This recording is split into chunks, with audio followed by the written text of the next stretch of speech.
கர்த்தர் என் மனமகிழ்ச்சி. வேதாகம தியானம் 1 சாமுவேல் 7ஆம் அதிகாரம். நம்ம 6ஆம் அதிகாரத்தில் பார்த்தோம். கிரியாத் மீரின் குடிகளுக்கு ஆட்களை அனுப்பி பெலிஸ்தியர் கர்த்தருடைய பெட்டியை திரும்ப அனுப்பிட்டாங்க, நீங்கள் எடுத்துக்கொண்டு போங்கள் அப்படின்னு சொல்கிறாங்க.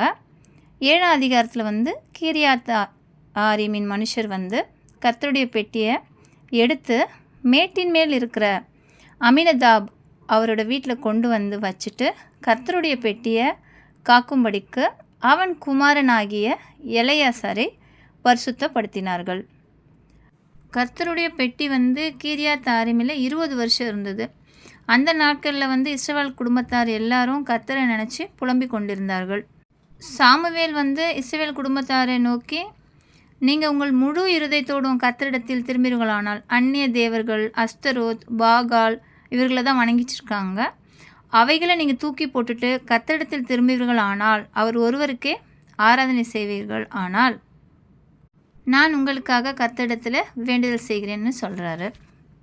இஸ்ரவேல் புத்திரர் அப்போ உடனே என்ன பண்ணுறாங்கன்னா, பாகால்களையும் அஸ்தரோத்தையும் விலக்கிவிட்டு கர்த்தர் ஒருவருக்கே ஆராதனை செய்கிறாங்க. சாமுவேல் நான் உங்களுக்காக கர்த்தரை நோக்கி மன்றாடும்படிக்கு இஸ்ரவேல் மக்கள் எல்லாரையும் மிஸ்பாவுக்கு கூப்பிடுங்க, அந்த இடத்துல இஸ்ரவேல் மக்கள் எல்லாத்தையும் கூட்டுங்க அப்படின்னு சொல்கிறாரு. அதன்படியே மிஸ்பாவில் இஸ்ரவேல் மக்கள் எல்லாரும் கூடி தண்ணீர் மொண்டு கர்த்தருடைய சந்நிதியில் ஊற்றி அன்றைய தினம் உபவாசம் பண்ணி, கர்த்தருக்கு விரோதமாய் பாவம் செய்தோம் அப்படின்னு அங்கே சொல்கிறாங்க. மிஸ்பாவில் சாமுவேல் இஸ்ரவேல் புத்திரரை நியாயம் விசாரிக்கிறார். இஸ்ரவேல் புத்திரர் மிஸ்பாவில் கூடி வந்திருக்கிறாங்க அப்படின்னு பெலிஸ்தர் கேள்விப்பட்ட போது, பெலிஸ்தரின் அதிபதிகள் இஸ்ரவேலுக்கு விரோதமாக எதிர்த்து வராங்க. இஸ்ரவேல் புத்திரர் அதை கேட்டு பெலிஸ்தரின் நிமித்தம் பயப்படுறாங்க. சாமுவேலை நோக்கி சொல்கிறாங்க, நம்முடைய தேவனாகிய கர்த்தர் எங்களை பெலிஸ்தரின் கைக்கு நீங்களாக்கி ரட்சிக்கும்படிக்கு எங்களுக்காக அவரை நோக்கி ஓயாமல் வேண்டிக் கொள்ளுங்க அப்படின்னு சாமுவேல் தீர்க்கதரிசியை பார்த்து இஸ்ரவேல் மக்கள் சொல்கிறாங்க. சாமுவேல் அப்போ என்ன பண்ணுறாருன்னா, பால் குடிக்கிற ஒரு ஆட்டுக்குட்டியை பிடிச்சு அதை கர்த்தருக்கு சர்வாங்க தகன பலியாக அவருக்கு செலுத்தி இஸ்ரவேலுக்காக கர்த்தரை நோக்கி வேண்டிக் கொள்கிறான். கர்த்தர் அவனுக்கு மறுமொழி கொடுக்குறாரு. சாமுவேல் சர்வாங்க தகன பலியை செலுத்தின உடனே பெலிஸ்தர் இஸ்ரவேலின் மேலே யுத்தம் பண்ண நெருங்கி வராங்க.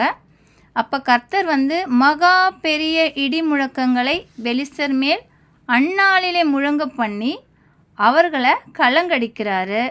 அவர்கள் இஸ்ரவேலுக்கு முன்பாக விழுந்து போகிறாங்க.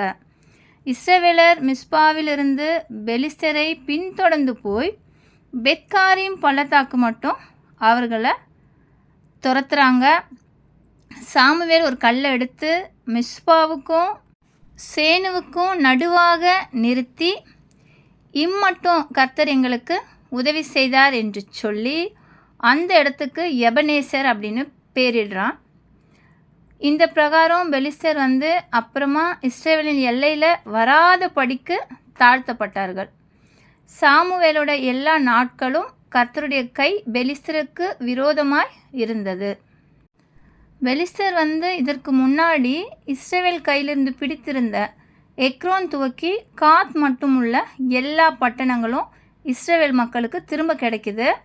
அவைகளின் எல்லைகளை இஸ்ரவேலர் பெலிஸ்தர் கையில் இராதபடிக்கு விடுவித்து கொள்கிறாங்க. இஸ்ரவேலுக்கும் எமோரியருக்கும் சமாதானம் உண்டாயிருக்குது. சாமுவேல் உயிரோடு இருந்த நாளெல்லாம் இஸ்ரவேலை நியாயம் விசாரிக்கிறான். சாமுவேல் வருஷம் புறப்பட்டு பெத்தேலையும் கில்காலையும் மிஸ்பாவையும் சுற்றி போய் அங்கே இருக்கிற எல்லா இஸ்ரவேலரையும் நியாயம் விசாரிப்பான். பின்பு அவன் ராமாவுக்கு திரும்பி வருவான். சாமுவேலோட வீடு ராமாவில் இருந்தது. இஸ்ரவேலை நியாயம் விசாரித்து அவ்விடத்தில் கர்த்தருக்கு ஒரு பலிபீடத்தை கட்டினான் என்று சொல்லி 1 சாமுவேல் 7ஆம் அதிகாரம் நிறைவடைகிறது. ஆமென்.